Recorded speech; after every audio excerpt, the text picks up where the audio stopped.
کہ پاکستان میں بھی جو ہے نا وہ ایک شروع ہو گیا ہے تھرڈ ویو، اور جس میں عمران خان صاحب بھی اس کی لپیٹ میں آ گئے ہیں اور ان کی اہلیہ بھی لپیٹ میں آ گئی ہے، اور پوری قوم دعاگو ہے.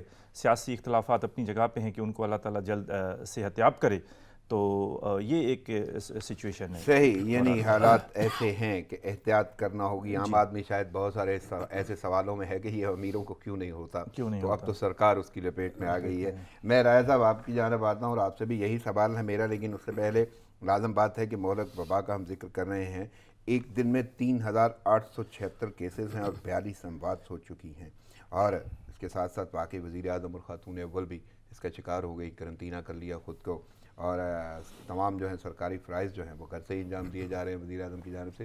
تو کیسے دیکھ رہے ہیں یہ صورتحال؟ جی رانا صاحب، بالکل یہ تھرڈ ویو پینڈیمک کی جو انتہائی جو دنیا کی بڑی وبا ہیں ان میں سے ایک ہے پینڈیمک، یہ جو کرونا وائرس ہے، اور اس کا یہ تھرڈ ویو ہے. الحمدللہ اللہ پاک نے پاکستانی قوم کے اوپر اپنا خصوصی کرم کیا. پہلی ویو میں بھی اللہ پاک نے اس آزمائش میں نہیں ڈالا جس طرح دنیا نے فیس کیا. سیکنڈ ویو میں بھی یہی ہوا. اب تھرڈ ویو ہے اور انشاءاللہ اللہ پاک کرم کرے گا. اور جہاں تک خان صاحب کی بات ہے، میں سمجھتا ہوں کہ پوری قوم ان کے لیے دعا گو ہے، اور سب کی دعا ہے کہ ان کے اہل خانہ اور جو خان صاحب خود ہیں جو وزیر اعظم پاکستان ہیں ان کو اللہ پاک صحت دے. اس کا ابھی تھوڑی دیر پہلے انٹرو میں آپ نے ایک مایوسی کی حوالے سے بات کی، تو اس کو تھوڑا سا میں کروں گا کہ ایک پازیٹیو اس کا اسپیکٹ آپ دیکھیں کہ آج سے پہلے جتنی بھی بیماری ہوئی پولیٹیکل لیڈرز کو ہوئی ہمیشہ مذاق بنائی گئی، لیکن رات کو آپ نے دیکھا کہ رات کو اپوزیشن کی ہر جماعت نے، پیپلز پارٹی کے چیئرمین بلاول بھٹو نے، مولانا فضل الرحمان نے، سبھی پولیٹیکل پارٹیز نے اپنی سمپتھی وزیر اعظم کے ساتھ شو کی. یہ بڑا پازیٹیو سائن ہے. بالکل جی، اس میں کوئی شک نہیں ہے، پازیٹیو سائن ہے، اور میں اس کے پوری قوم اور ہم سب دعا گو ہیں کہ وزیر اعظم کو اللہ پاک صحت دے. بیماری پہ طنز کرنا یا سیاست کرنا، میں اس کی ہسٹری میں یا تاریخ میں نہیں جاؤں گا، کیونکہ حالیہ دور میں ہم نے بہت کچھ دیکھا ہے، اور میرے خیال میں یہ کچھ عرصے بعد پازیٹیو چیز ہے. میں اس لیے پوائنٹ آؤٹ کیا کہ الحمدللہ یہ ایک پازیٹیو. اس میں کوئی شک نہیں ہے کہ ہم دعا گو ہیں، دم دم دعا گو ہیں وزیر اعظم کے لیے، ان کی اہلیہ کے لیے، اہل خانہ کے لیے، اور بلکہ باقی بھی جو لوگ اس کا شکار ہو رہے ہیں ملک و قوم کے لیے کہ وہ محفوظ رہے. لیکن صورتحال یہ ہے کہ وزیر اعظم کا بیمار ہونا، بلکہ منور میں آپ کی جانب آؤں گا کہ وزیر اعظم جب ان کی حالت ایسی ہو رہی ہے تو لازم بات ہے ان سے بہت سارے لوگوں کو ملنا پڑا، اور وہ ملاقاتیں بڑی اہمیت کی حامل بھی ہو سکتی ہیں. اس میں باہر کے لوگ بھی ہو سکتے ہیں، یہاں کے موجودہ لوگ اور ان کی کابینہ. اور اب یہ صورتحال ہو گئی ہے کہ خدشات کے پیش نظر گزشتہ دنوں وزیر اعظم سے کون کون ملا، حکام نے تحقیقات شروع کر دی ہیں. ملنے والے تمام افراد کے کورونا ٹیسٹ کیے جائیں گے.